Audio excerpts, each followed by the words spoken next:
గత 2 నెలల నుంచి నేను రోజు చాలామందిని ఫిర్యాదుదారులని కలవడం జరుగుతుంది.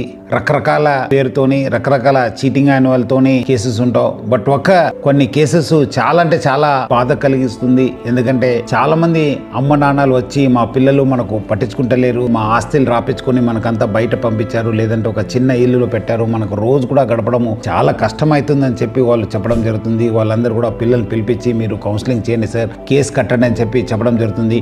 మా వంతు మనం కూడా కృషి చేయడం జరుగుతుంది, పిల్లలు పిలవడం జరుగుతుంది. లేదంటే కొంతమంది వచ్చి మనకు ఏదో ఒక మంచి వృద్ధాశ్రమంలో పెట్టండి సార్, మీరు ఒక రెఫరెన్స్తోని మనకు అక్కడ చేరించండి అని కూడా చెప్పడము చాలా అంటే చాలా బాధ కలిగింది. మీరు కూడా ఒకరోజు ముసలాళ్ళు అవుతారు, మీకు కూడా ఏజ్ అయిన ఓల్డ్ ఏజ్ సమస్యలు వస్తాయి. అప్పుడు ఇప్పుడు మీ తల్లిదండ్రులను బాగా చూసుకోకపోతే మీ ఒక పిల్లలు కూడా అదే నేర్చుకొని మీకు కూడా అదే పరిస్థితి రావచ్చు. ఎందుకంటే ఈరోజు ఈ ప్రపంచంలో రావడానికి కారణం వాళ్ళు ఎంతో కష్టపడి మనకు పెంచుంటారు. మనకు మంచి ఉద్యోగంలో మంచి స్థాయిలో చూడాలనేది వాళ్ళ ఆశే.